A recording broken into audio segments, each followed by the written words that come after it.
Order. Kuwait അഗ്നിബാധയിൽ ജീവൻ നഷ്ടപ്പെട്ട സഹോദരങ്ങൾക്ക് കേരള നിയമസഭയുടെ അനുശോചനം. 2024 ജൂൺ 12 കുവൈറ്റിലെ മംഗഫിൽ ഫ്ളാറ്റിലുണ്ടായ അഗ്നിബാധയിൽ 50 പേരാണ് മരണപ്പെട്ടത്. ഇതിൽ 46 പേർ ഇന്ത്യയിൽ നിന്നുള്ളവരാണ്. 24 മലയാളികളും മരണപ്പെട്ടു.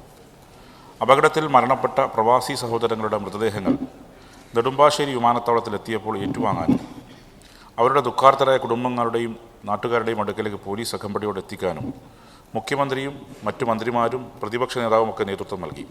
മരണമടഞ്ഞവരുടെ കുടുംബങ്ങൾക്ക് സംസ്ഥാന സർക്കാർ 5 ലക്ഷം രൂപയും കേന്ദ്ര സർക്കാർ 2 ലക്ഷം രൂപയും സഹായം പ്രഖ്യാപിച്ചിട്ടുണ്ട്. കുവൈറ്റ് അമീറും ധനസഹായം നൽകാൻ ഉത്തരവിട്ടിട്ടുണ്ട് എന്നാണ് മനസ്സിലാക്കുന്നത്. പ്രമുഖ പ്രവാസി മലയാളി വ്യവസായികൾ ധനസഹായത്തിന് സന്നദ്ധത പ്രകടിപ്പിച്ചത് മാതൃകാപരമായ നടപടിയാണ്. അത് സുമനസ്സുകൾക്ക് പിന്തുടരാവുന്ന മാതൃകയാണ്. അപകടത്തിൽപ്പെട്ടവർക്ക് സാധ്യമായ എല്ലാ സഹായങ്ങളും ലഭ്യമാക്കാൻ നോർക്കയുടെ ആഭിമുഖ്യത്തിലും പ്രവാസികളുടെ മുൻകൈയിലും ശ്രമങ്ങൾ നടക്കുന്നുണ്ട്. ഇന്ത്യ ഗവൺമെൻറ് കുവൈത്തിൽ നടത്തുന്ന ഇടപെടലുകളിൽ സംസ്ഥാന സർക്കാർ പൂർണ്ണ പിന്തുണ നൽകുന്നുണ്ട്. തീപിടുത്തത്തിൽ മരണമടഞ്ഞവരുടെ ബന്ധുക്കളുടെയും ആശ്രിതരുടെയും ദുഃഖത്തിൽ കേരള നിയമസഭയും പങ്കുചേരുന്നു. പൊള്ളലേറ്റവരുടെയും പരിക്കേറ്റവരുടെയും ഹൃദയപൂർവ്വം ആശ്വസിപ്പിക്കുന്നു. ബഹുമാനപ്പെട്ട മുഖ്യമന്ത്രി. സർ, അങ്ങ് പ്രകടിപ്പിച്ച വികാരത്തോട് പൂർണ്ണമായും യോജിക്കുന്നു. കുവൈറ്റിലെ മംഗഫിലെ ഫ്ലാറ്റിലുണ്ടായ തീപിടുത്തത്തിൽ നിരവധി പേർക്ക് ജീവഹാനി സംഭവിച്ചത് അങ്ങേയറ്റം ദുഃഖകരമായ സംഭവമാണ്. മരണപ്പെട്ടവരുടെ ഓർമ്മകൾക്ക് മുന്നിൽ ആദരാഞ്ജലികൾ അർപ്പിക്കുന്നു. സർ, 24 മലയാളികൾ ഉൾപ്പെടെ 49 പേരാണ് മരണപ്പെട്ടത്. അതിൽ 46 പേരും ഇന്ത്യക്കാരായിരുന്നു. നിരവധി സ്വപ്നങ്ങളുമായാണ് നമ്മുടെ സഹോദരങ്ങൾ പ്രവാസം തിരഞ്ഞെടുത്തത്. ആ സ്വപ്നങ്ങളെല്ലാം പൂർത്തിയാക്കാൻ കഴിയാതെ പകുതി വഴിയിൽ ദുരന്തത്തിനു മുന്നിൽ നമ്മുടെ സഹോദരങ്ങൾക്ക് കീഴടങ്ങേണ്ടി വന്നു എന്നത് ഏറെ പ്രയാസമുണ്ടാക്കുന്നു. നമ്മുടെ നാടിൻ്റെ ആകെ പുരോഗതിക്കും മുന്നേറ്റത്തിനും വലിയ സംഭാവനകൾ നൽകുന്നവരാണ് പ്രവാസികൾ. ആധുനിക കേരളത്തിൻ്റെ ചരിത്രത്തിന് പ്രവാസികളിൽ നിന്ന് വേറിട്ടൊരു നിലനിൽപ്പില്ല. എന്നാൽ പ്രവാസ ജീവിതം ഇന്ന് നിരവധി പ്രതിസന്ധികൾ നേരിടുകയാണ്. ആഗോള സാമ്പത്തിക പ്രതിസന്ധിയും യുദ്ധാന്തരീക്ഷവും മാറിവരുന്ന കുടിയേറ്റ നിയമങ്ങളും പ്രവാസ ജീവിതത്തെ കഠിനമാക്കുന്നുണ്ട്. ഇത്തരം പ്രതിസന്ധികളെ കൂടി അതിജീവിച്ചാണ് തങ്ങളുടെ കുടുംബത്തിൻ്റെയും നാടിൻ്റെയും ഭാവി ശോഭനമാക്കാൻ നമ്മുടെ പ്രവാസി സഹോദരങ്ങൾ കഠിന പ്രയത്നം ചെയ്തു വരുന്നത്. അക്കൂട്ടത്തിലുള്ളവരാണ് അഗ്നിബാധ മൂലമുണ്ടായ ദുരന്തത്തിൽ നമ്മെ വിട്ടുപിരിഞ്ഞത്.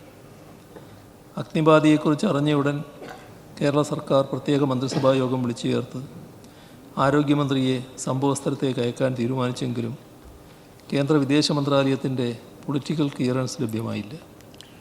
പ്രതിപക്ഷ നേതാവിൻ്റേതുൾപ്പെടെ കേരളത്തിൻ്റെ പ്രതിഷേധം ഇക്കാര്യത്തിൽ ഉണ്ടായിട്ടുണ്ട്. എങ്കിലും മരണപ്പെട്ടവരുടെ മൃതദേഹങ്ങൾ നാട്ടിലെത്തിക്കാനും പരിക്കേറ്റവർക്ക് ചികിത്സ ഉറപ്പാക്കാനുമുള്ള പ്രവർത്തനങ്ങൾ സമയബന്ധിതമായി ഏകോപിപ്പിക്കുന്നതിൽ കേന്ദ്ര സർക്കാരും സംസ്ഥാന സർക്കാരും ഫലപ്രദമായി കൈകോർത്തു. മരണപ്പെട്ടവരുടെ കുടുംബങ്ങൾക്ക് അങ്ങ് പറഞ്ഞതുപോലെ 5 ലക്ഷം രൂപയും കേന്ദ്ര സർക്കാർ 2 ലക്ഷം രൂപയും ധനസഹായം പ്രഖ്യാപിച്ചിട്ടുണ്ട്. പരിക്കേറ്റവരുടെ കുടുംബത്തിന് സംസ്ഥാന സർക്കാർ 1 ലക്ഷം രൂപയുടെ സഹായവും പ്രഖ്യാപിച്ചിട്ടുണ്ട്.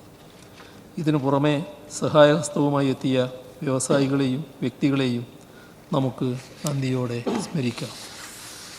നികത്താനാകാത്ത ഈ നഷ്ടത്തിൽ കുടുംബാംഗങ്ങൾക്കും സുഹൃത്തുക്കൾക്കും നാടിനാകെയും ഉണ്ടായ ദുഃഖത്തിൽ പങ്കുചേരുകയാണ്. കുടുംബാംഗങ്ങളെ അഗാധമായ ദുഃഖം അറിയിക്കുകയും ചെയ്യുന്നു.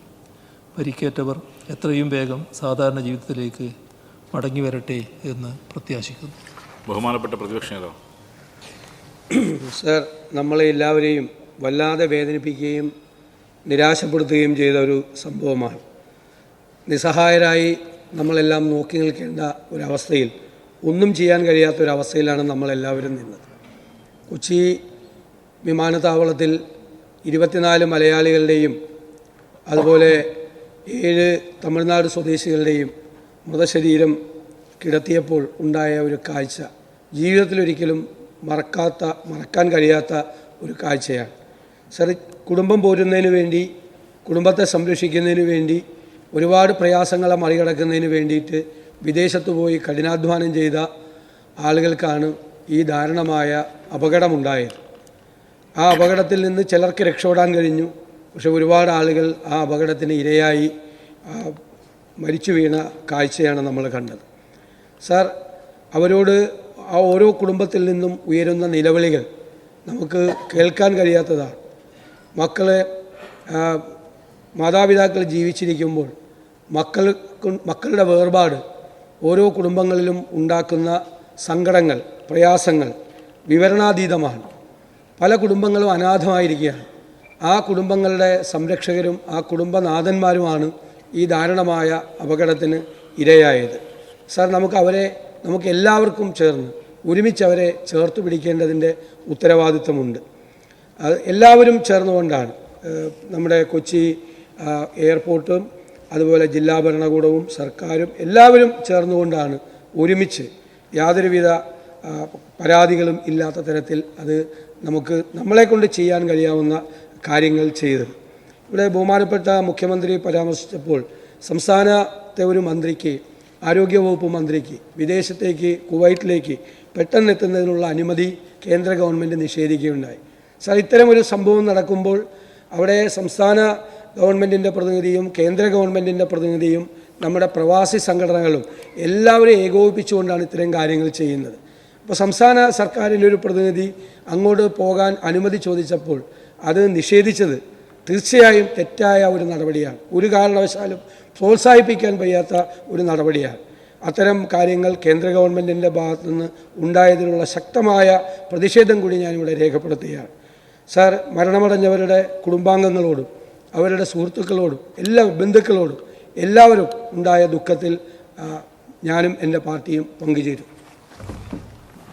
കുവൈറ്റ് അഗ്നിബാധയിൽ ജീവൻ നഷ്ടമായ നമ്മുടെ സഹോദരങ്ങളുടെ വേർപാടിൽ കേരള നിയമസഭയുടെ അഗാധമായ ദുഃഖവും അനുശോചനവും രേഖപ്പെടുത്തിക്കൊണ്ട് നമുക്ക് അല്പസമയം എഴുന്നേറ്റ് നിൽക്കാം.